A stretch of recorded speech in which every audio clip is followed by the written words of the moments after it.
Hi, this is Cindy And Michael. from Part-Time Permies, and we have a few people in the room. Your mom's here. Yeah, She saw the picture or the video of Bouncing Bella on Instagram. I haven't even seen that. You haven't seen that? You've seen her live doing it. I didn't know there was a video of it. Yeah. If we could get just a confirmation that we got sound, that would be great. There's probably a bit of a delay going here. Mama Bear's in. Yeah. Yeah. And Carrie from Built Carrie, on the yeah. Rock. So hello, hello. We'll get a few more coming in shortly. Hopefully we'll get going here. So it's been a crazy week. I hope everybody in the room is doing well. Has it been a crazy week for anybody else? A crazy week around the world, maybe. Yeah. But U.S. definitely. Michigan went from Nothing on nothing. the 10th we had our first case. Yeah. So that was over a week ago of COVID. On the east side in the Detroit area, really. Yeah. And as of today, we are over 1,000. So we're actually one of the heavier states now instead of one of the lighter. Yeah. It's ramping up. In our area and the last couple counties on the west side where we are do not have any official reports, and then some up north, but so it's much lighter than the east side. However, on the west side, it's lighter. The west side is much lighter than the east side, Detroit area, and Lansing and Grand Rapids has a little bit of activity. So we're pretty good. Although we also think that just things aren't being tested. It's just not being noted, but there isn't. Yeah, it's a little less pressure over here right now. Kalamazoo County officially has only tested 61 people so far, and they've turned away a lot apparently. So there's a big question on what's going on in our county. But that's so. We are probably not COVID free. I'm gonna guess. Our county probably not. No. Sure. Us, we're doing all right. Yeah, we seem fine. So far so good. I'm still working. But things keep changing every day at my job. So we'll Carrie's see probably happy to be living in the middle of nowhere with a bunch of rocks. Yeah, right. Not a bad place. So I hope you guys are all healthy and haven't had any major exposures and are staying home as much as you can. I had planned, to talk about what do you do if in case of emergency, and if a lot of stores are running out of things on shelves. They've and kind of recovered a little bit, but they're definitely sparse and sporadic in our area. Yeah, I'm having a hard time keeping up a little bit. They're working hard. Yeah. So as things fluctuate back and forth, I mean, what can you do at home that you don't have to go to the store for is kind of the we're finding we were accidentally in pretty good shape, and we're not preppers. We're not preppers. We have a little bit extra stuff just because of our lifestyle and the things that we do. Yeah.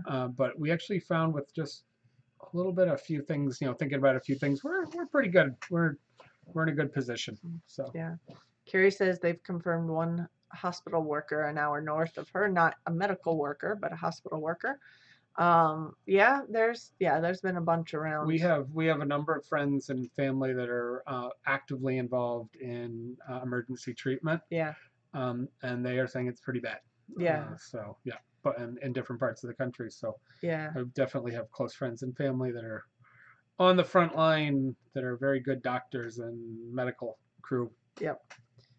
So, and I do believe even the testing numbers that we do have in Michigan are being underreported on what they have tested, because a lot of the private hospitals are starting to do their own testing, and it takes time to get that information from each hospital to the state. It's a delay, yeah.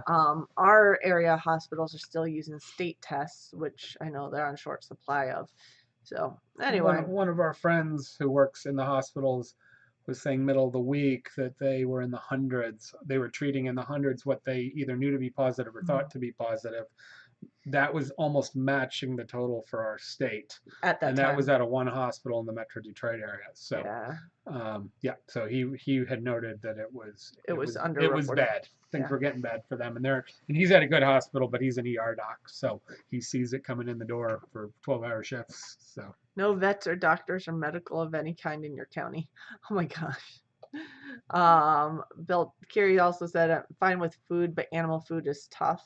I went and bought feed last Friday, I think it was, a week ago. Thursday or Friday, and I think we talked about that possibly. I bought 4 bags. We usually get three to 4 bags, and I had like 2, so I went and bought 4, Hi, um, Linda. just to see. And he was pushing it out pretty fast, but he's also a local mill and buys a lot of local grain. He was not feeling pressure that there was going to be a big problem. I need to go out there in the next day or two and get some chicks that were Yeah. coming in, so I will find out further. We're we're stocked up for a few weeks to probably around a month-ish. Yeah. But we don't go through a lot of feed because and we're a little bit low on chicks right now on Chickens. Yeah. chickens. So yeah. Yeah. So I just wanted to say hi to a couple more people. The light white picket fence is in the room. I said hi to Linda. Did we miss anyone else there? Mama Bear, you had mentioned. Yeah, Oh, okay. is I'm in curious. Missouri. Yep. Michigan was higher than Indiana. She was surprised because it's closer to Chicago, but Chicago hasn't. They've got about a. They are ramping up, but Chicago yeah, has less than the Detroit area right now. yeah, For whatever, it's just random. But yeah, and then of course we talked about last week our old area where I worked and we lived very close is the New York. center of Westchester and Yeah, the New York outbreak. we're a few miles from where that outbreak is. And I worked at a place that was in that first ring. Yeah. So Yeah, I have a lot of friends much out worse. there. I did check in with friends on Facebook this week, and many of them have replied that they're doing all right, that many of them work in healthcare because I work in healthcare, so nurses and sonographers and such, and they're still working because they have to work. So the big change from last week was we're still producing pasta with my company. Yeah. I just have a small group. Everybody's been healthy, and we're just going to keep pushing forward as long as we have sales and everybody's healthy. In fact, I've got one person finishing packaging product right now downstairs, a friend of ours. And so we actually had real high sales starting to come through the farm stores, but the restaurants went dead. They started to slack off Wednesday and Thursday last week. Yeah. They really saw it coming on Thursday and Friday. All the banquets are gone. Well, Monday, basically, they shut down everything. So only takeout. Corporate chef friend of mine oversees the largest restaurant group. They have about 12 restaurants. They laid off 400 people on Monday.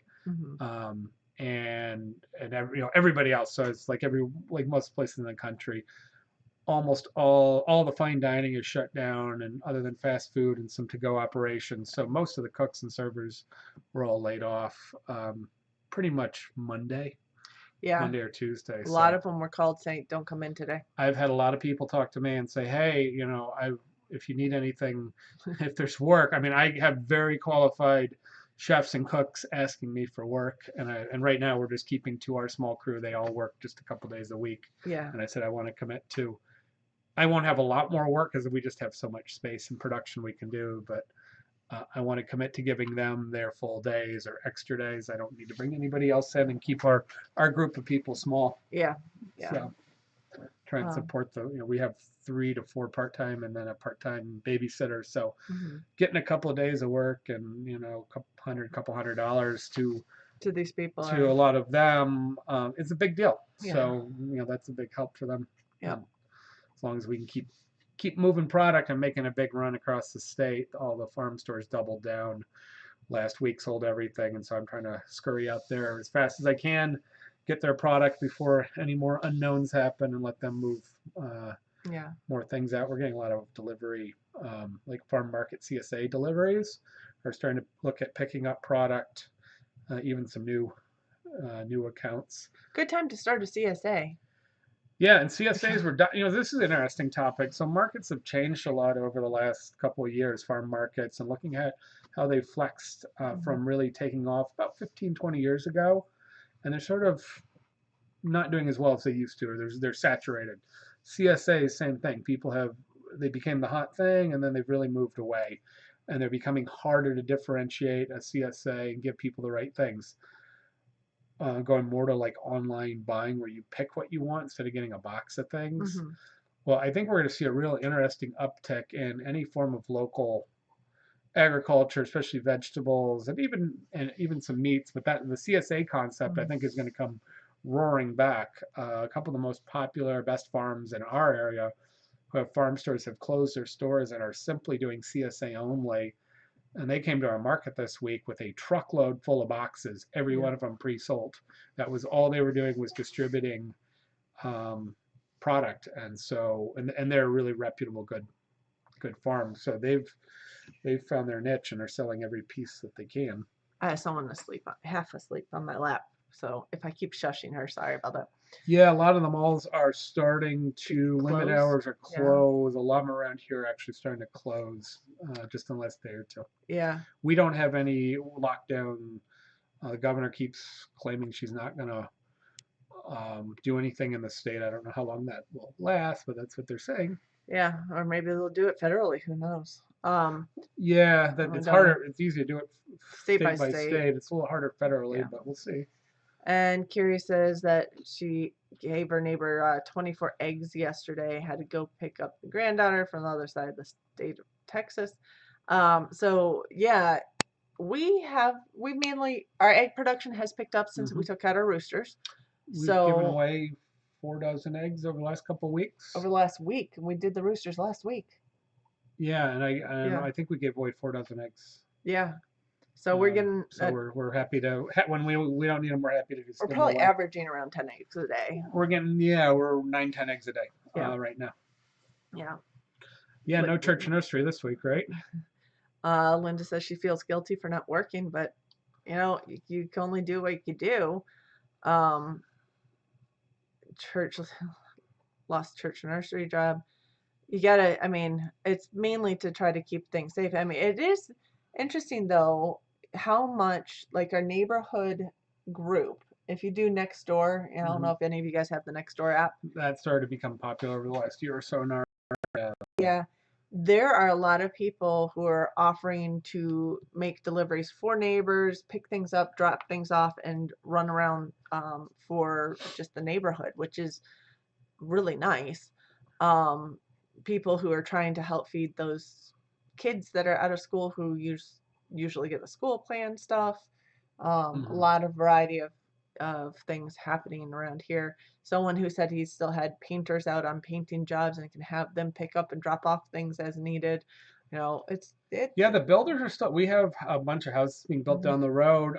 They have 3 houses that their kind of frames are up, and they're working on getting them moving through the. They're not into finishing stages, but they're quickly going.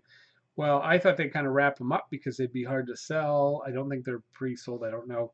But interestingly, one's for rent. Yeah, one's for rent, which but they just dropped forms and cut holes for 3 more, which means they are continuing.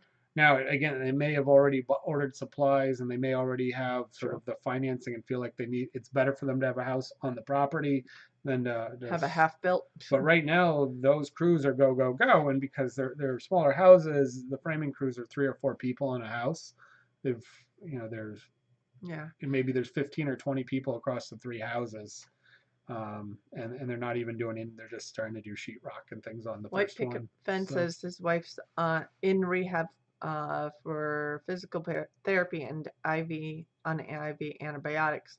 They're on lockdown. Yeah. That's all right. We got it. But I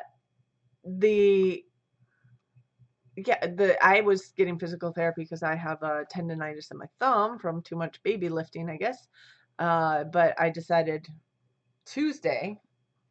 I had my last scheduled appointment on Tuesday, but we're supposed to reschedule more. And I was like, you know what? I can do what I can do at home and go from there. If we're not supposed to be moving around and doing stuff as much, I'm not going to go out and do physical therapy on, machines that everybody's touching and all that stuff. I'm like, It it's wasn't not like you had a necessary. knee replacement or shoulder surgery or I didn't something have that has to emergency. have. I didn't have emergency surgery recently or anything like that I had to have it done. But yeah, I mean, we it's got not snow. gone. Yes, Linda. We are just getting a little squall or coming in. We probably got A dusting. A dusting approaching a 1/4 inch. Yeah. There's the east side of the state.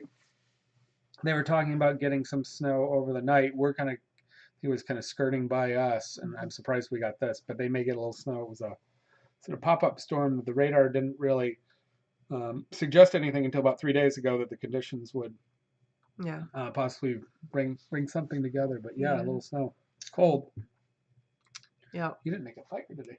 I didn't make a fire today because it wasn't too bad earlier. Yeah. It did get up, I think, to about 40 I earlier waited till outside. late afternoon for I blew some chunks of ice out of the hose and was able to refill the geese ponds, Oh, which haven't been filled for a while. And this was Gus yesterday, though. It's been cold enough at night that the ponds have frozen, or the pools have been freezing over. So he was a little upset. He was on his pool when it was frozen. Um, and it hasn't been changed for a couple of days, so it yeah, gets pretty dirty after, especially a it's couple of just days. one day even. So I got it dumped Yeah, late this afternoon. Got yeah. them both fresh water. Yesterday I got that broken up for him so he could go in, but he's hilarious standing on the pool and looking at me like, you're supposed to do something about this. Great Pyrenees shedding. Said Oh, one of the goat shelters looked like it snowed, but it was the Great Pyrenees. I could see that. Yeah, Puddin the is way shedding like crazy for a the short-haired way dog. our Saint Bernard shed, Cindy would pull clumps out of him, handfuls. Yeah, we'd brush them and end up with a pile like this of St. Bernard fur. But it wasn't all white. It was white and orange and brown and yeah. Um, oh, I'm she, not he. Sorry. That's white picket fence.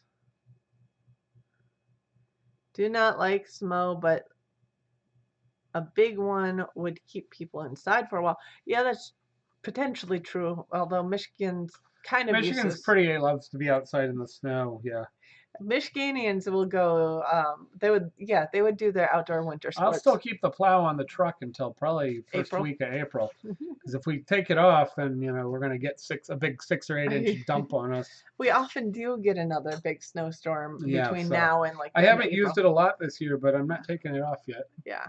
So I do have cute pictures for you guys. Anybody want to see the cute pictures? Bella in her Carhartts That was a gift. from the Mosers. Yeah.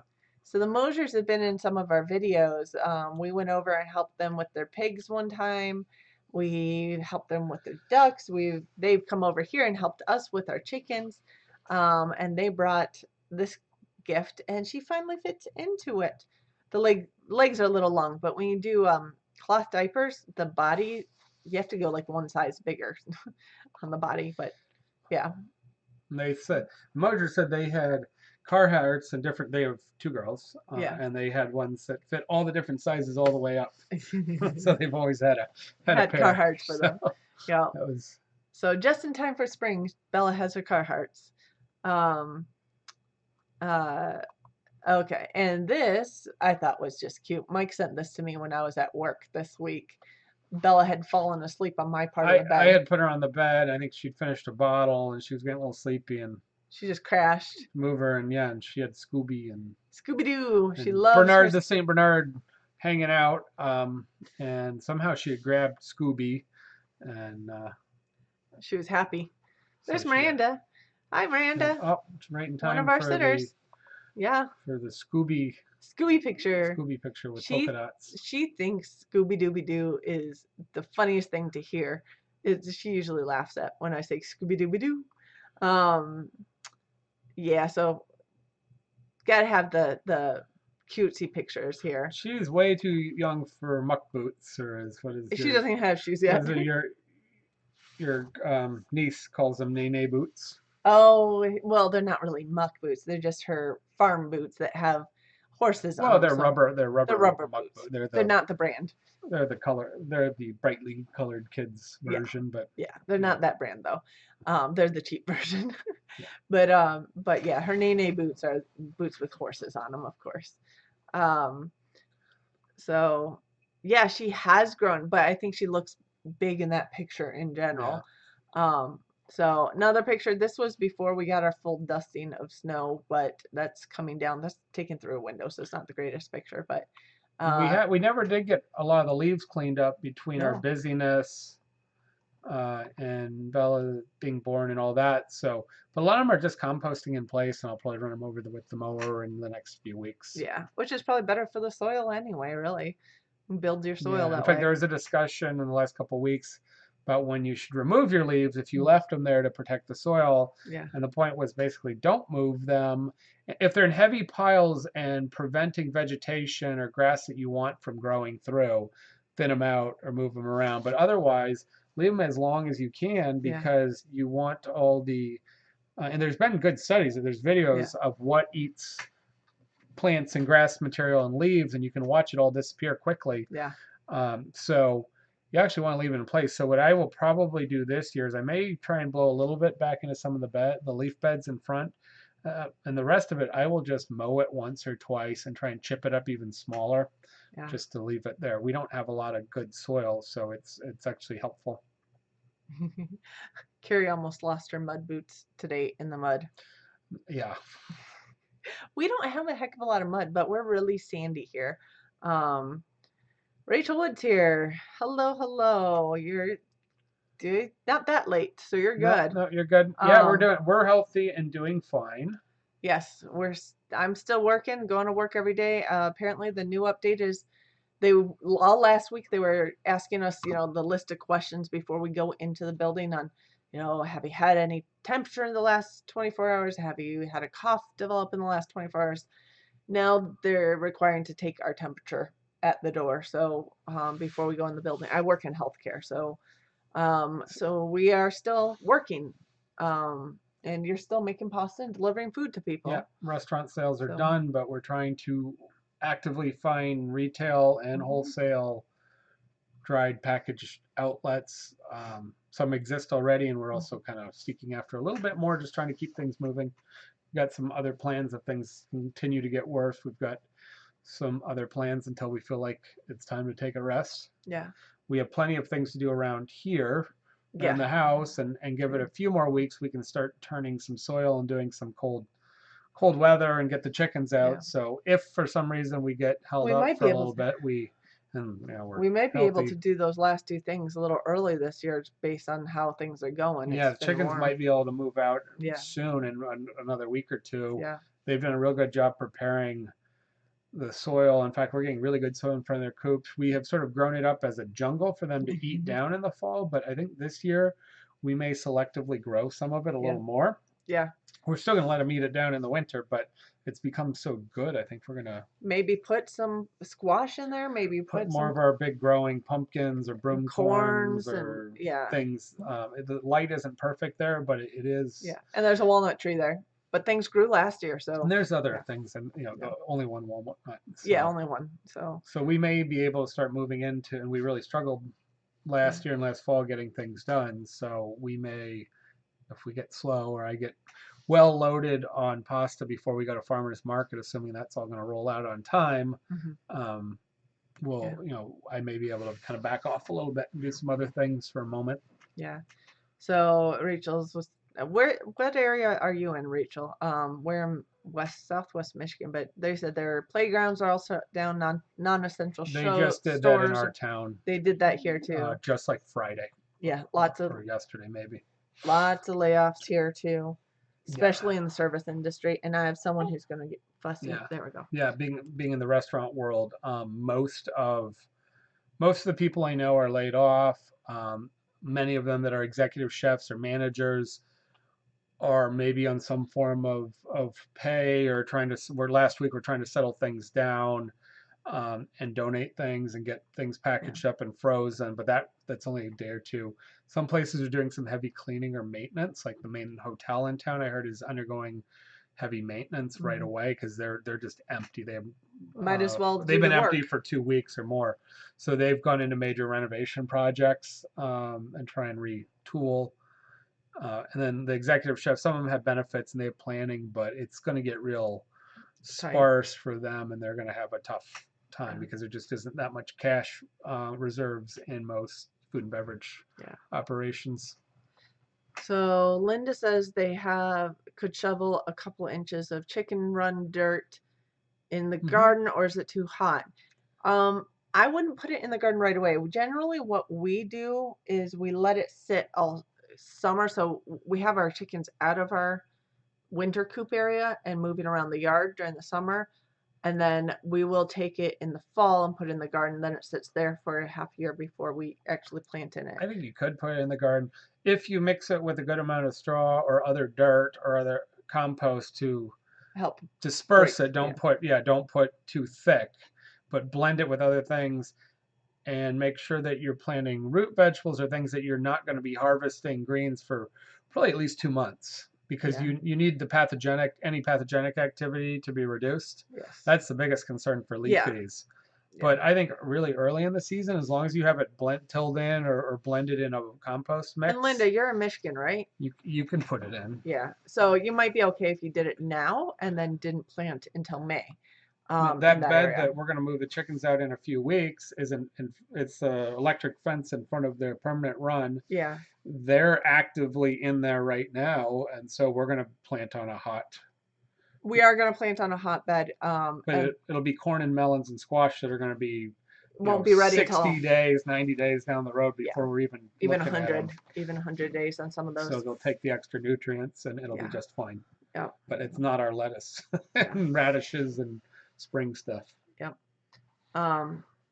Do you have any microgreen experience? I've eaten and cooked with a lot of them. Looking to get a punch of nutrients in a small amount of food due to gastric sleeve and health issues. Well, you can always do this too. We basically planted in some pots through the winter, and this is spinach, baby spinach, and just to thin it out, like I overplant it, and then when it gets to be about that size, they're about this big, I just thin it out so that you leave good plants spread out a little bit more and let the bigger ones, stronger ones keep growing, and then you can eat these as your microgreens. So yeah, so thinning is a great way to cut out tops, pull things in between, and purposely overplant. So sprouts are grown in liquid very quickly over a few days. Microgreens are grown in soil, whether it's indoors or outdoors. Sprouts, you have to be careful because they are frequently contaminated, and with E. coli, salmonella, things like that. They're a real concern. Wheatgrass is a big concern. The sprouts less so, because if they have a natural dirt and they're not so humidified and whatever, and if they're outdoors they'll be sturdier. If you can grow them outdoors, they'll be super sturdy. Some things you can harvest every 7 days, some every 20, some every doing 10 to 14 days. sunflower sprouts, they grow really fast, so you can do those in like trays of dirt and harvest them just as early sprouts or whatever. Chickens love them too. They are healthy. They do give you a little punch. Interestingly, everybody wants baby vegetables. Matured vegetables have more flavor and are probably more nutrient dense, although the sprouts, because they've just taken off, sometimes have some nice density. And again, because you're growing 5, 7, 14, 21 day type harvests, you can grow them in trays. We have a guy here that grows a lot in trays, uses real nice compost soil. And he does. So things like sunflower sprouts are really tasty and they're quite big and fat. Things like beets are very fine, and they actually go bad very quickly too. You can also keep them in the soil and not cut them until you need them. If you can do that, they'll last way longer than pre-cut. But yeah, I like sunflower shoots a lot.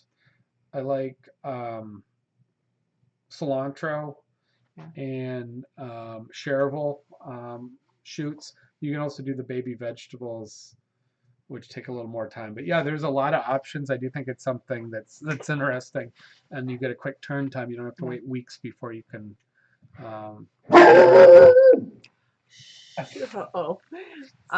We have somebody who is still working and came upstairs. Did you forget people are here? Yes, she did. You're sitting straight up on the couch. Sorry about that, guys. That was probably kind of loud on the monitor. But we have a little bit of food in our greenhouse. You have some baby spinach. We have had more last set times. We'll hopefully start a bunch of our spring starts in the next few weeks. Yeah.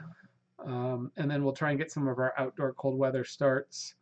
So, good thing for people that want to have fava beans, cold weather. Plant those early. Don't plant them late, even though they're in the Mediterranean. So they come up and start bearing around the same time as spinach. So if you are interested in fava beans, they can grow aggressively. Do not eat them raw. They are not very, they have some toxicity when they're raw. Please cook them. Yes. But think about growing fava beans because they're really, really fast, abundant crop early, not like Beans your and other beans. Yeah, beans in general are good to grow if you need some extra protein in your diet and you can't have And extra access to. nitrogen in your soil. Yes, that's true too.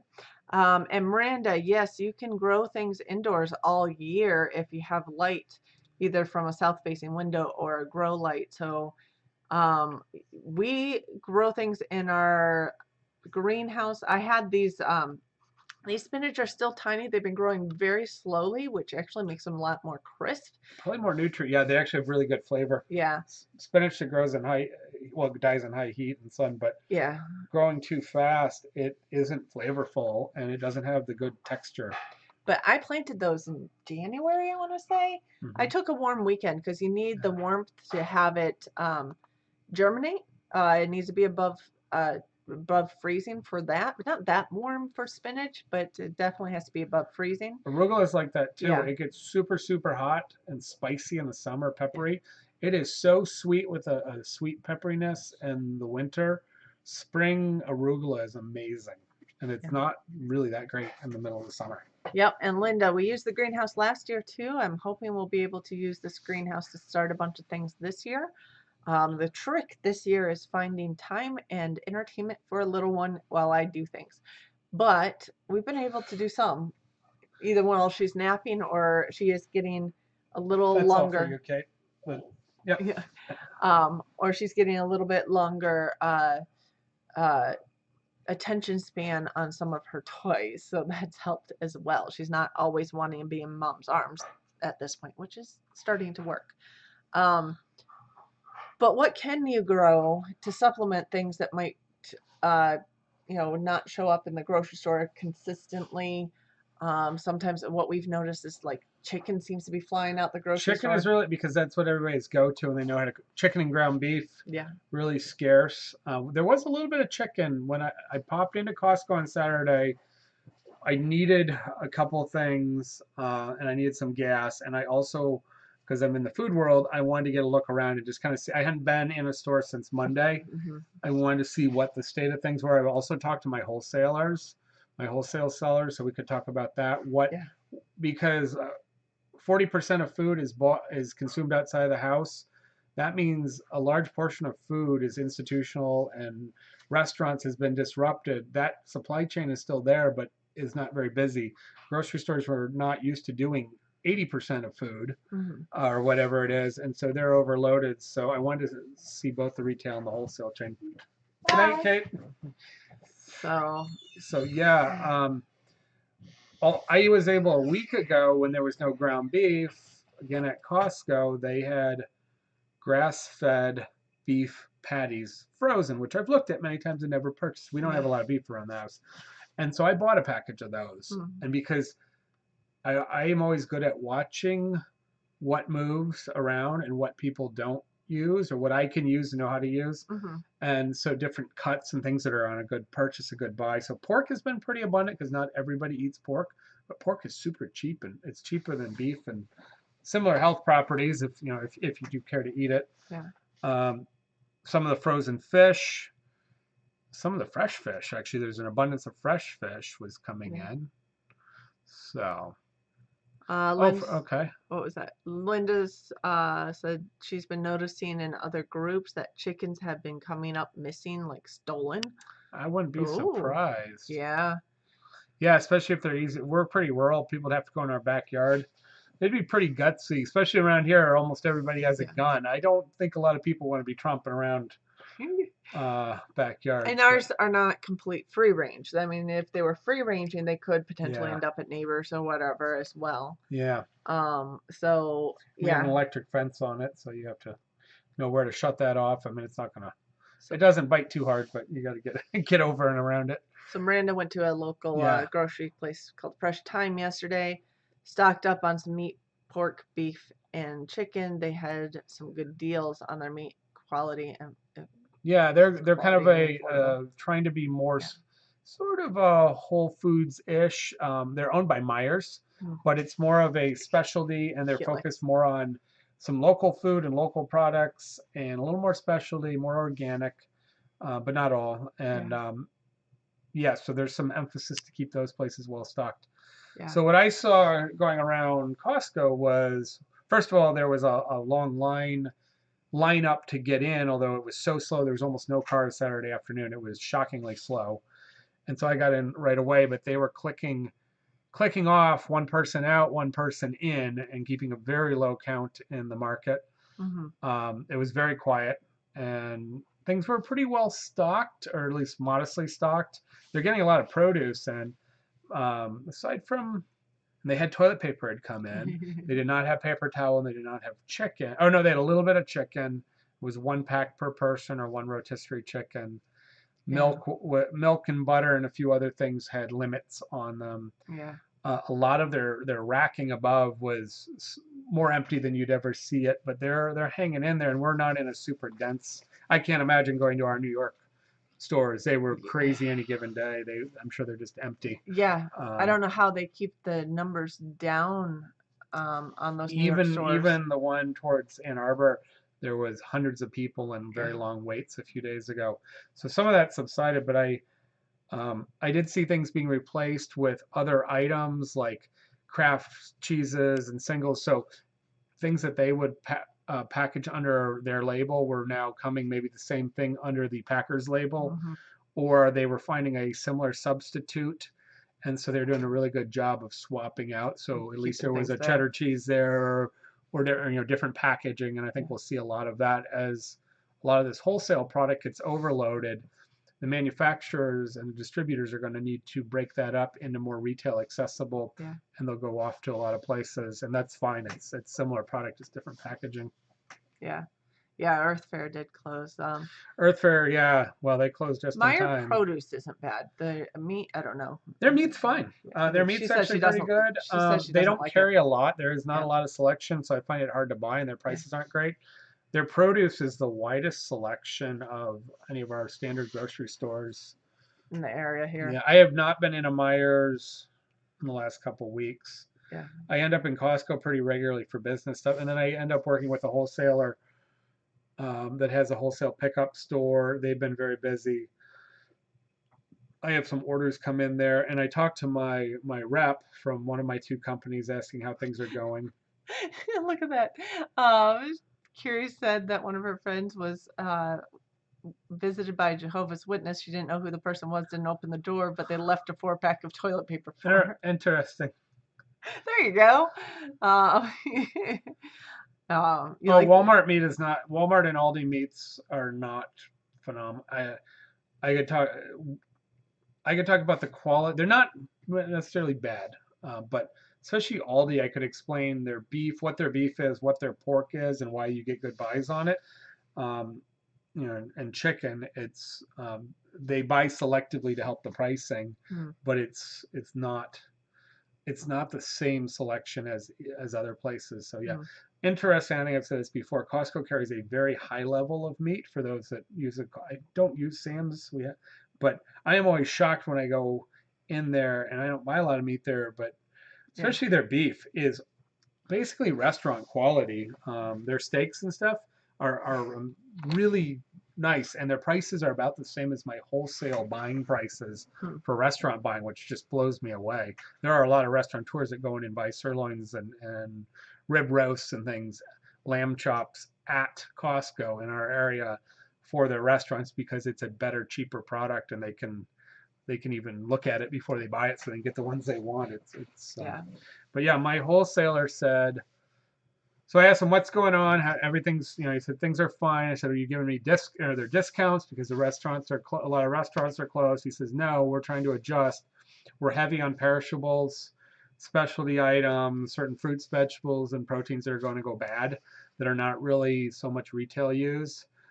So he said we're trying to move those out, and there's an abundance. He goes, we are getting a little low on some things.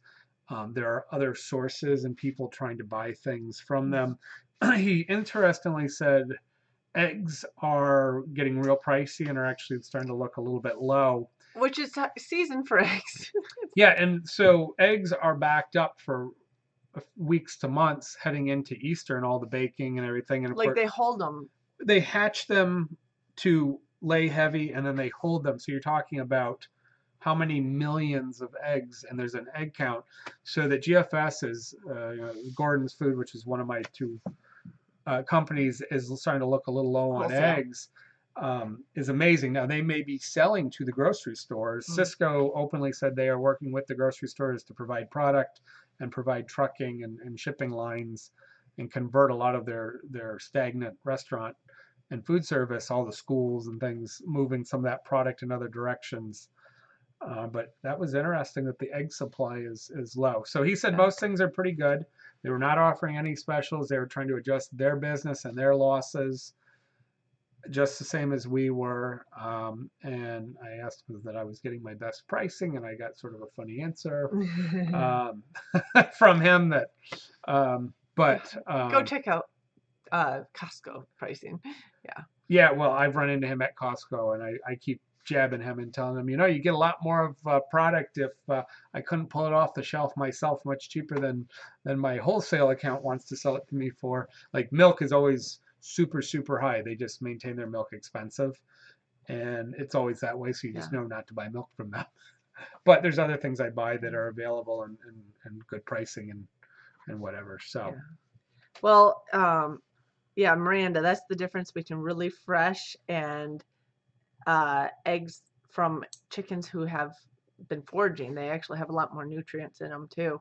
A lot of people, and that is one thing that people can do more of, is raise their own chickens. But you're right, whoever said that, I think it was Kiri, who said that people don't realize how long it takes to get them to lay. Yeah, you're going to feed them chicks to laying. It's going to take 5-6 months to get them to start laying. Aldi's is still selling eggs at 45 cents a dozen. You are not, by the time you put the time in and the feed for your chickens, you're going to get great eggs. You are not going to get 45 cents a dozen eggs. No, but you're going to get tasty eggs, that's for sure. So, but if you're having trouble getting eggs, on the other hand, Myers, who knows where we're going to be at in 6 months? Myers sold organic eggs last summer were $6 a dozen. Ours are not organic, but they're next best. Yeah. And believe me, and we can sell those at $3.50. Prefer $4, but we can sell those at $3.50. Yeah. And Myers wants $6, and they're, in their organic feed in a barn, organic versus free range bugs and grain, almost organic. So our egg is probably a better. I guarantee you, is a better egg than that organic egg for $6. Yeah. So yeah, HEB is a huge chain. I know a bunch of people that live in Texas, and that's the go-to. Yeah.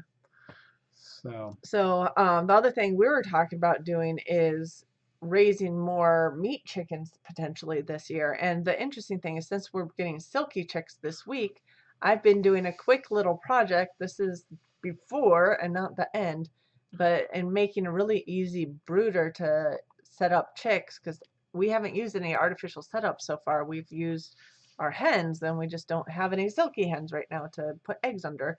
So we're getting silkies. We could use this bin once we get it set up. We could use it for meat chickens too, and putting them in there with a heat source and food and water and bedding, and before they get all their feathers to go outside. But we might have to do like 3 rounds of meat chickens potentially. Yeah, Miranda, we're starting to just get our supply up right in just the last couple of weeks, so we'll keep you posted. We may have some extras. Yeah. And again, they're like $3.50 a dozen, or we'll trade for something that's useful. Yeah. So it's, but yeah, we got to replace those silkies. We're gonna do the brooding. We're talking about, so we like to do batches of 20 or 25 meat chickens, birds, just to supplement, because we can't grow our other ones fast enough. So we're actually talking, depending on how things are going and how busy we are, we may go into our meat chickens early, just to put some away, or be able to put an extra batch, do a second batch later. Yeah. Now, going back to that, talking to my meat suppliers and watching, because I'm always watching the markets and what's going on. That's part of what we do as chefs. We have an amazing food supply, and we actually bulk quite an excess of food in the United States in general. We have because we do so much export, and so our food supply seems very stable and seems like it shouldn't have a major hiccup. So that's why the transport is a problem. Yeah, we're kind of hedging on not having a major disruption. However, there could be. Two issues are the transport. If we have a lot of people that end up not able to go to work, Mhm. or we have a more of a lockdown, we could have a failure in transport. The big factories and production could also have a failure in enough staff to be able to maintain whatever their chain of food and production. Meat wise, I did see an article saying watch out, just like they're closing the auto plants, some of the big factories with outbreaks. If they get an outbreak in the meat plants, which some of them are processing 10, 15,000 head a day of like hogs and things, and those are kind of often out in the country. Nobody wants to talk about them. Yeah. They're big productions with all kinds of crews, people that work semi close and live not in best conditions, and they don't pay real well. So if they have to shut down meat processors, the big guys, not your little local guys, that's where we could see a meat shortage, not from a lack of animals, but a lack of being able to get Staff. them through processing. Yeah. So I wouldn't anticipate that, but that is an It's a interesting scenario. possibility with how, depending on how many people get sick and how severely they get sick. But the but that's another reason to know your farmers. Like if you don't grow things yourself, to know who in the area does grow on a smaller scale, you can often get halves or quarters Hmm. or whatnot, or even just cuts that you could take home from local farmers. It does cost a little bit more than getting your grocery Yeah, store meat. and you're going to have to use all the cuts and learn how to use them. Yeah. I just talked to one of my farm stores, and they said they're totally sold out of chicken, and they weren't anticipating, trying to figure out how to handle more, and they're having a hard time finding a place to process their chickens, Hmm. and they want them packed, and they're the only ones that will cut them and pack them in like 6 legs or 4 packs. I said, well, go back to it, and this is in a pretty good area where want the meat, but maybe Yeah. aren't really involved in it. They want it for the health or the quality. I said, well, you're going to have to sell them whole chickens, split chickens, or maybe you can cut breast sections and leg thigh sections Hmm. separate. But like you may have to teach them that Create a video how to break down a chicken they're in your gonna need to kitchen. buy chickens in chicken form instead Yeah, of in 8 and 10 packs of thighs and legs. we should do that video. How to break Yeah. down a whole chicken into your usable parts. Yeah, and I've done some videos, but we could do that. I should talk to Sid if I get a moment. See Do if it in they partnership with them. I'm sure they'd like that. So put a little, code that you can hit with your phone and have the video pop up. Yeah. Um, so that's something they're looking at. So the one prediction I do have, regardless of any supply chain glitches, is CSAs, local farms, and especially local meat is going to go through the roof this year because people are going to be more sensitive to their products. Yeah. So they're going to be, assuming economy and people can afford them, or that we are adjusting prices to meet that. My recommendation is vegetable market gardener, vegetable farmers grow as much as they can grow, and meat farmers grow as much as they can grow, and especially That's the cool. chicken farmers should put every chicken that you think you can get quality and ethically, and because those chickens are going to go flying out the door this year. I don't know if the goat auctions would still be operating. They're trying to limit the groups of people, so I don't know how they would do that I'm unless they gonna could go get well. You can do virtual. them online, or Yeah. you can do them in some places. You can do more open. It's kind of state to state, but I'm gonna have a feeling they're gonna do YouTube. Yeah.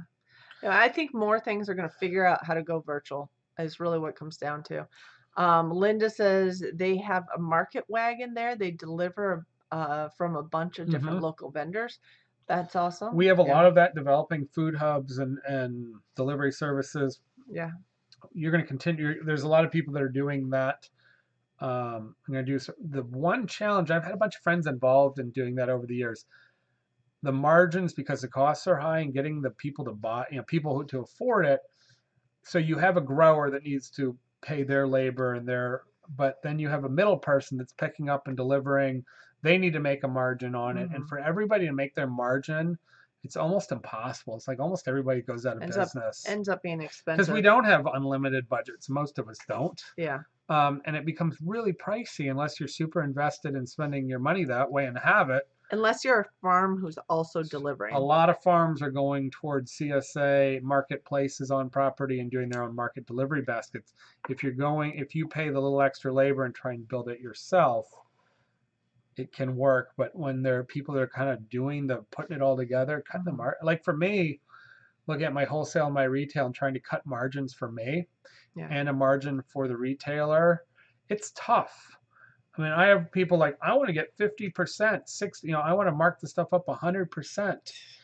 And I'm looking at them, I'm like, you're out of your mind because you have to put it on the shelf and you have to staff it. I get that, but the workload I put in before I give it to you, I'm like, I put a 25 to 30% margin in mine and then give them the option to go up a little bit. But I'm like, you're not going to get 75, 100% markups on my product. And let me tell you, I can break down my numbers.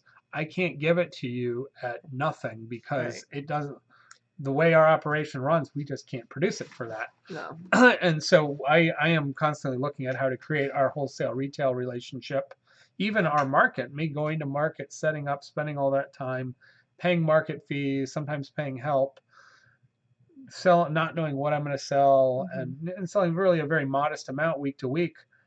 There is not a lot when you come home. No. Even if there's hundreds of dollars when you come home and It's you more start breaking it out, there is very little money that's really going to ends the up being pocket. more of a marketing than a selling. Like Yeah. you're actually just doing it to get your name out there more than anything. Yeah, But don't try and make a living going to farmers market.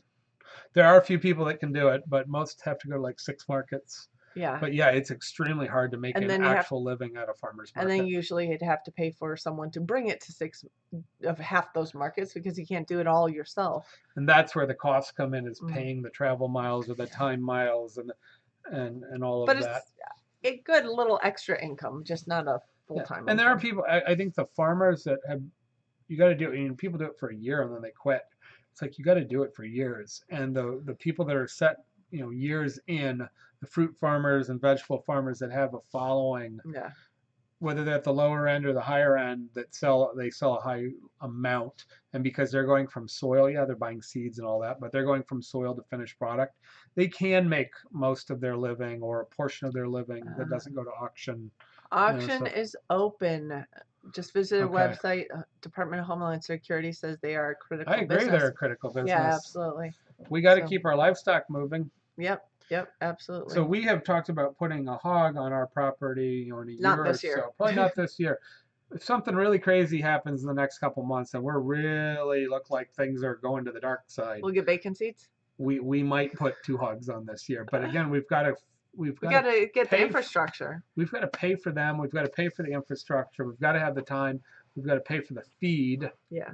They don't cost so much. It's the feed, and because we don't have a feed source, for them. Like a natural. Yeah, because we don't grow grain and stuff.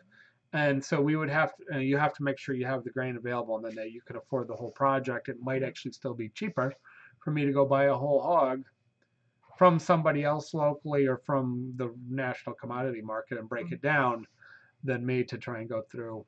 And we don't have experience with hogs. Yeah, so we'd have to. It's an unknown outcome. It would be a learning curve for us on that one. So, yeah. But chickens, we could put extra chickens. Chickens are easy intro to raising protein. Now you can raise some protein plant farm.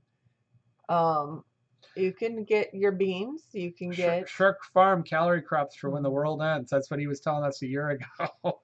He says, "Well, you guys are all eating your peppers and your tomatoes, and they all taste great. When they're ready, they have no calories. You're going to starve." He says, "I've got sunchokes and root vegetables and upland rice and grains," and he says, "I'll be able to actually feed myself." That was a joke a year and a half ago. Yeah, so, right.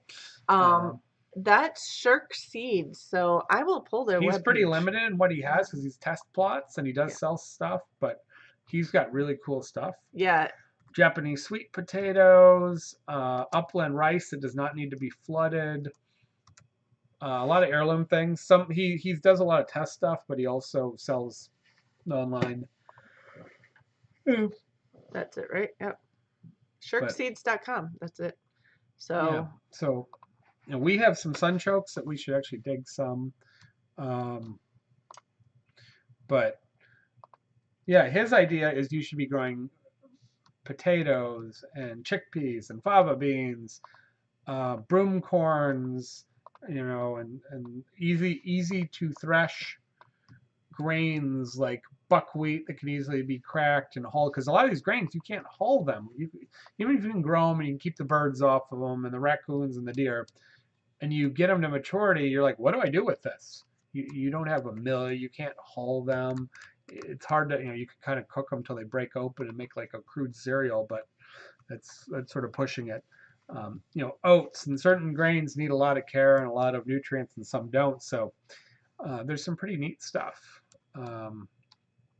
So we're definitely not focused on having to do that, but we think things are gonna, in one way or another, continue on. My keyboard's not getting signal. Nope. Apparently. But there we go. But yeah, he's got really really neat stuff that are supplements. He also does a lot of perennials. So once you get them in there and established, you keep harvesting them.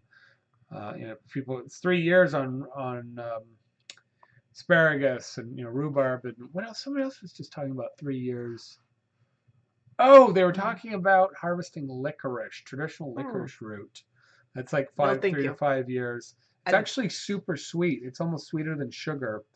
I'm not a big fan of licorice flavor. Our black licorice is blended with anise more so than some. Heard a whole podcast on licorice. And they went back to some of the heritage hedges in England. Now they came from other parts, but it's sweeter than sugar and was a sugar replacement when you eat it, the root fresh, not like the dried root you get in the Chinese store. It does have some medicinal properties. And if you eat too much licorice, it can, part of it is they mix it with the salt, which gives it that funny flavor with potassium chloride or no. They mix it with a particular salt that gives it that unique flavor, and that along with the licorice is bad for people with heart conditions and salt issues. If you eat too much, it could actually kill you. But you got to eat a lot. Yeah. Curious waiting to hear from trappers. They're building a trap. Lots of evidence of too many wild hogs. Huh. We don't have that problem here. I don't think Michigan really has wild hogs. Not that I've heard of, except they were worried about one of the farmers raising wild hogs. We got lots of hog farms, but we don't have the rampant hogs like in the southern part of the United States. One of our Michigan farmers was raising mangalitsa's, and they thought it was a wild breed, and the state from Hungary. Yeah, right. So yeah, we have number of things we have potatoes in the ground from last year. We didn't get pulled up. We have our sunchoke, so we have a lot of the starch vegetables actually in the ground. Got lots of turnips from having turnips from last year. We have turnips, but we have turnip seeds. We have a lot of some other root vegetables that we'll put in the ground. The beans are another big part, so you can have beans and rice or beans and pasta. And rice is harder to grow, but yeah, you can buy your rice. You can buy your rice, you can buy your pasta and put some beans in there, and you have a complete protein, or just about, with the beans and rice and beans and pasta. So you can do that. Then you add dark leafy greens, which are high in calcium and other minerals and some protein. So if you do beans and pasta or beans and rice with greens, you are actually into a very healthy world with or without meat or cheese in it. Yeah. So you don't necessarily need your meat or dairy in there, but makes it taste good though if you can get a little Parmesan or Pecorino or bacon, smoke something in there. Smoke something, bacon. So the nice thing, so we'll try and boost our garden a little bit this year. Yeah. The nice thing about having a large garden is it does give you more fresh vegetables, more assurance. The grocery stores, we know that fine quality produce is expensive, so less that we're probably going to have a major food shortage. We may not have all of our luxury and preferred things, but the chance that a good number of us are going to have a much smaller budget than we thought, potentially a much smaller budget. The garden is probably the fastest way. If you can do chickens and garden like Justin Rhodes, they were starving and had to buy expensive, high-quality vegetables for his health. Yeah. And they decided the easiest way for them to dig out at it and not having nearly enough money was to raise it to raise first vegetables and then chickens themselves and And get the cows, quality they needed the and milk. supplement what that was going to cost. And so that traditional backyard garden, victory garden, and or chickens, eggs, or whatever else can be a major replenishment, since groceries can be, we're gonna. And their point was, you have to pay rent or you have to pay a mortgage, Hmm. you have to pay utilities. You can slim down. We can't slim down on Some of those are on a mortgage or rent right right. away. But if you need to take something out of the picture, cutting your grocery bill and giving you a better Yeah. product happens in your backyard, unless you're in an apartment and then you're a little bit tighter. We grew stuff in our apartment balcony. I mean, we're Yeah. lucky that we had a balcony, but we had about 4 by 20 foot balcony Hmm. outside and grew in pots. My sister was just, I don't know if you knew this. I was talking to Laura earlier today, and apparently they had picked up a kit for a raised bed, a U-shaped raised bed, and she goes, I want it's she's in South Carolina. She goes, it's time. People are Oh planting yeah, tomatoes they're and totally right now. peppers and Yeah, all that right now. they're And full on. she goes, what can I fit in this bed? I really, she doesn't cook a whole lot, but she goes, I want some cherry tomatoes. I want some bell peppers. I was like, well, Salsa garden, yeah, probably most of some those, greens. Salad she did greens. want some greens. I was like, most of the uh, cherry tomato plants will produce a lot of tomatoes. Yeah. So you might only need one cherry tomato plant, but put two in. Plant two or three in case Has a tiny garden, Yeah, so so plant two. plant two bell pepper plants.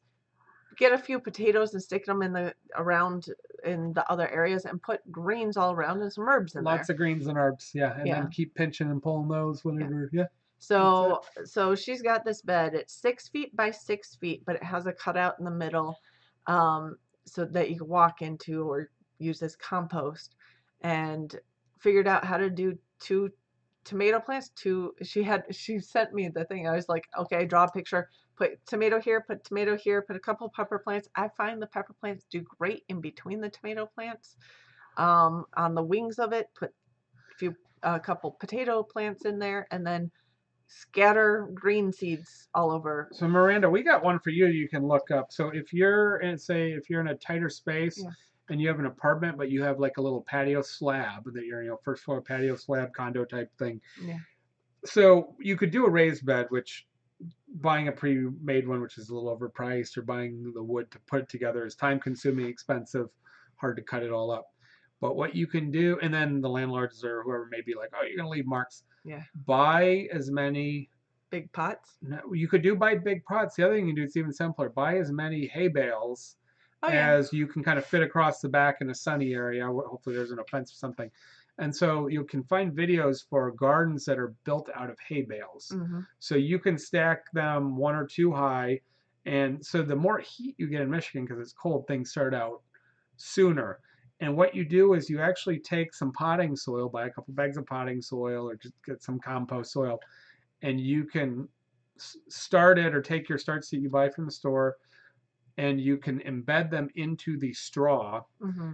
And ideally, you want straw that's not super dirty. Like hay is all full of seeds. Yeah, you You don't. actually want straw.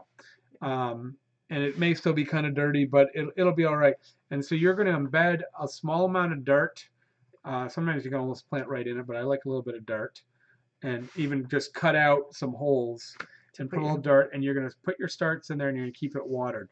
Well, the nutrients in the hay will be good for at least a whole season, along with that small amount of dirt, and Hmm. it will grow basic vegetables right out of that hay bale as it breaks down, and you're just going to keep watering it. The one downfall is it dries out really, really fast. So you're going to have to water it every day or two. Ideally, you like to let things kind of wait and dry out. Carrie says a group on Facebook for straw bale hay Oh yeah, there's planting. tons of stuff you can look. Hmm. And when it gets really, really hot in direct sun, you may have to water it twice a day. Not so great for the plants, but it does get super dry. Now it does hold a lot of water deep in the bale and such, so it's not perfect. But I could see putting that on a patio and maybe just Growing out of that. yeah, and you're gonna have a little bit of mess. You may get a little bit of staining on the patio or something. You might have to bleach off at the end of the season. That somebody's gonna get upset about it. but you can effectively scoop it up, and it'll still not, it won't completely fall apart. It'll Yeah. compost down, but you can scoop it up and put it in the trash or throw it in the, in Just the woods compost or it. compost, or put a little Compost pile of it. compost for next year Yeah. and get it out of the way if you need to. So I would recommend for a slab patio doing A two, straw three, bale. 4 straw bales. You can also stack up, and straw bales add up. They're around here, they're $5 to $7 for a big bale. I mean, Yeah. it's, but compared to all the work and everything else, that's super cheap. It's cheaper than buying, a bunch of different pots And and you can put put your the herbs and potting soil. lettuce. Yeah, put some herbs, put some Yeah. lettuce, put a couple tomatoes in there, and yeah, Yeah. Or get grow bags. That's another one. You can get grow grow bags. bags. Yeah. And then you get potting soil to put in that. And I was like, Or you just buy potting soil, open the I've top of seen the that bag too. and grow straight out of the potting soil. Yeah. You Yeah, could I do think that. some of the straw bales people just crack the bags over the top of it. Yeah. Yeah, you can do that, and you could probably put straw bales in industrial garbage bags. If you have them all the way wrapped up, they'll start to ferment. Yeah. But if you leave them Open. open so that you prevent as much staining, what you do have to watch for then is you don't overwater and Because then you waterlog don't them. have a drainage. You're gonna skunk them, and again, you're gonna start fermenting them. But so you really got to watch your water. But you could prevent the mess with leaving them somewhat in some bags, or poking some holes in them. But yeah, that's a pretty neat, cheap way to build a quick garden. Just a backdoor garden. Yeah, yeah, yeah. So we did that.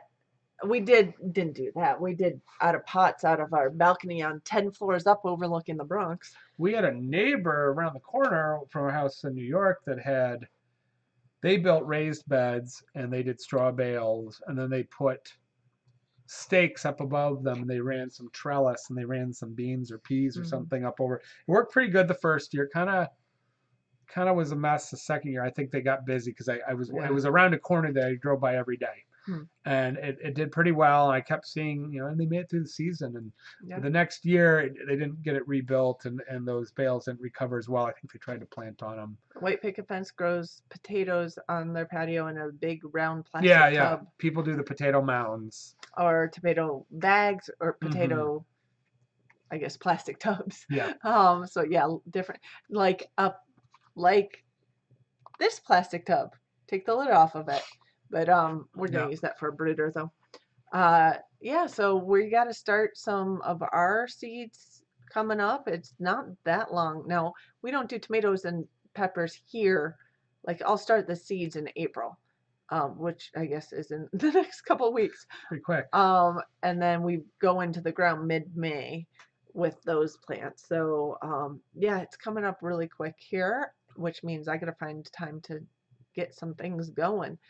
But yeah, if there's, I guess the other thing is we haven't touched on, it's after 10. It is. We didn't even do any Ask the Chef questions, but I'll throw out if there's any other questions. A couple pictures, I guess. Yeah, we have some food pictures from this week. This was a especially good one. Yeah, this was tasty, tasty. So this is an open-faced BLT.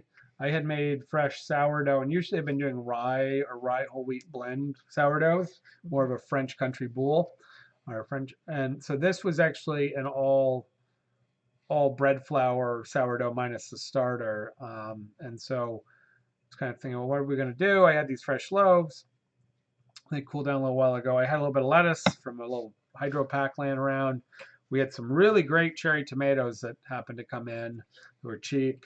They were way better than we expected. And then I had homemade bacon. So homemade bread, threw it together. That was dinner, BLT.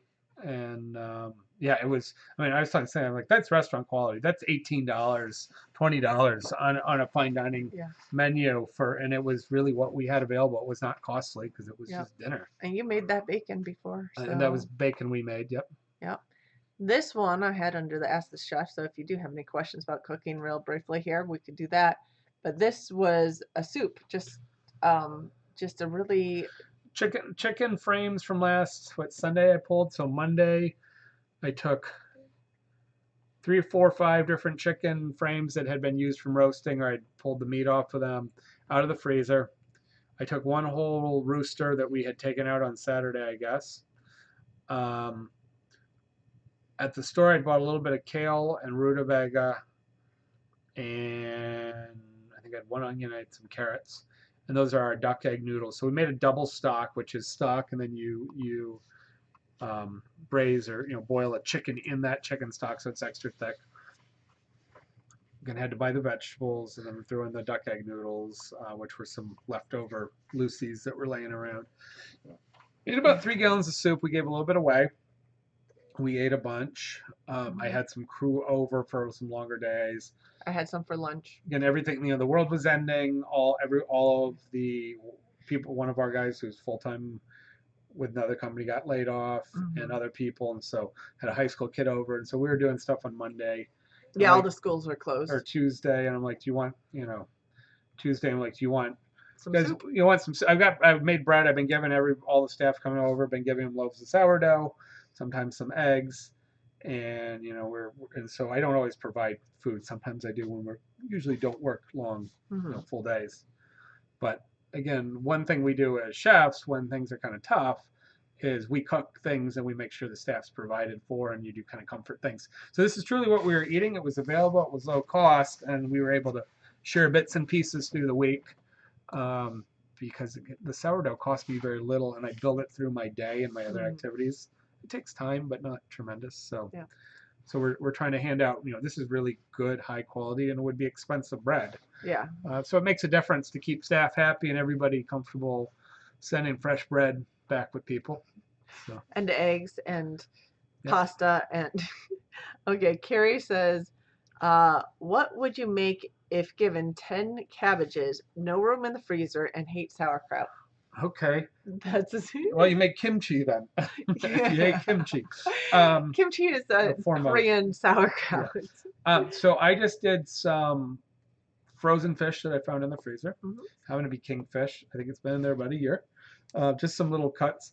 I did a peppers, onions, and cabbage, sweet and sour Caribbean style. So it had some Scotch bonnet, some garlic, quick saute in a pan. Had a pinch of sugar, some white wine vinegar, a little bit of soy sauce, and of course and you could use Scotch bonnets or habaneros. So it's sort of a sweet and Jamaican, spicy. yeah, sort of like a Jamaican or Caribbean style sweet and spicy that you could finish, chicken or fish or whatever with it. I worked with a Jamaican guy that used to like to pull together something like that. He did it so well. Some Worcestershire sauce can go in that. So yeah. Cabbage rolls, yeah, you don't need that much cabbage. Oh, you can make cabbage rolls stuffed with cabbage, which is really good. You chop up or chiffonade up cabbage, you wilt it down ideally with some little chicken stock, and if you have heavy cream, that would be great. If not, I was just thinking bacon. Well, you can put a little bacon in there. That isn't uncommon, actually. And you can so it's like creamed cabbage. But you can take that and cook it kind of dry so it's thickened up a little bit. And, white pepper, salt, bacon if you want it, cream, or you could fold in some goat cheese or some type of cheese. And you stuff the cabbage rolls with that. But even serving it, creamed cabbage is actually really, really good. You could probably add cream cheese at the end if you don't want to do heavy cream, but I would not do it early because cream cheese kind of breaks, makes a mess. Just fold it in as you cool it down, just melt it in there. And then roll that in the You could roll it in there or again, eat it as a side. Sauteed cabbage, surprisingly good. You can do it with soy sauce and Asian style, but actually just salt and pepper, whether it be with a little butter or a little bacon fat, and just put it in a hot pan and just kind of wilt it. It's very, very tasty. Now, some people get a lot of gas from cabbage, so you may have family members. You may have to limit how fast. But it depends on somewhat how you cook it, and also the more you eat cabbage. Anything you could do canned other than sauerkraut? I'm just thinking of storage. Well, you can do bread. You could cook it in one of those forms. I wouldn't necessarily do it with the dairy, probably, but you could quick saute it with carrots and onions. You can also make like chow chows and things with vinegar. Cabbage soup. Yeah. Yeah, you could. Oh, Helix, stop it. The cat is. The more you move, the more he'll climb. He was clawing me first before I moved. Yes. Yeah, you could cabbage soup, tomato based or spicy.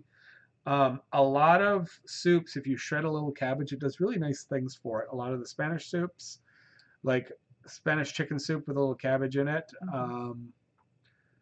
Yeah. So fried rice, I always think fried rice, it totally changes the flavor when you put a little bit of, chiffonade, shredded cabbage Mm-hmm. in it. It really changes it. And you don't need a ton, but you can put a little more, a little less, and then you can put in frozen vegetables. You don't even have to put in meat, but you can clearly put in meat or a little egg. Make a really nice side of fried rice. Yeah. Somebody woke up and up. Roasted. People are doing Oh yeah. seared and roasted cabbage, like searing it in a cast iron pan. It's in the cauliflower family. So look at all the things that are being done with cauliflower. Cauliflower is a little more sturdy, but people are taking high end restaurants over the last couple of years have been slow roasting cabbages. Hmm. And they're dressing, and you have to look up some recipes on the internet. I've seen some beautiful stuff where they just get dark mahogany, and I think they're basting them Hmm. with different things, and they get really meaty, and they just go super slow with them, and because all those sugars turn into sweetness and caramel. Caramelize them. So that's yeah, boiled cabbage, of course, cabbage dinner, corned beef. We We did corned beef. just got through that, but I'm not sick of it. We could do that again. We did corned beef. And I do have a cabbage here. I cut a little bit off for something, but I've got most of a cabbage here. no, we had corned beef and sauerkraut though, but we had. I use the cabbage for the fish that I Right. talked about. Yeah. Yeah, I still have most of that here. It's just a white cabbage, standard cabbage. So, any other cooking questions? Carrie's eating pork patties, potatoes, cabbage butter, garlic salt, and thyme half of the week. That sounds pretty good to me. I could probably eat that half the week. If I ate all week, I might get bored, but I could eat that at least half the week. Yeah, right. A little hot sauce on there, maybe. Yeah, we like our hot sauce in general. But no, I mean, it is getting pretty late. I suppose it's after 10:17. Yeah, cabbage is super versatile. Super cheap, and it lasts forever. I mean, almost forever. Where they break down. Yeah, so you might be able to spread it out a little bit, but I don't know how much you can eat 10 heads, how long they'll last. So cabbage stores really nicely in a root cellar or cool storage where it doesn't get too wet or too dried out. Ideally, there's always talk about you keep the outer leaves on or you keep you keep taking them off. Ideally, if you keep a lot of the big outer leaves, if you got commercial ones, they're not going to have as much of that there. It protects the shrinking, and you really just want to take a lot of those off if they get really bad or a moldy spot, or when you get ready to use it, and you'll maintain a better middle head, even like late in the season. If you have to take off a lot of them on the outside, it's fine. Mm-hmm. You're still going to have a really nice, intact, usable center. So root cellar storage will give you weeks with the right variety and decent storage conditions. Okay, somebody need a burps. She's half sleeping while eating, but yeah, I think we should probably wrap it up. You can dry them up. You can also dry cabbage, and you can roll it up into cigars. Oh my God. Really cheap cigars, like. No, thank you.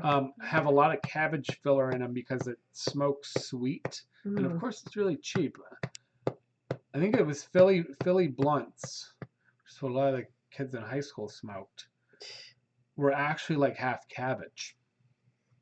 So there you go.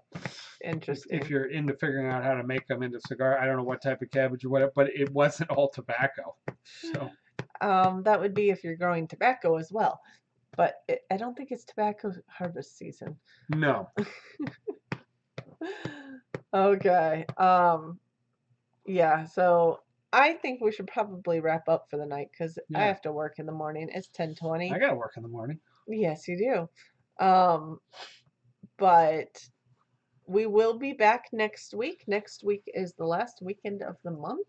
Right. So we will be back next week.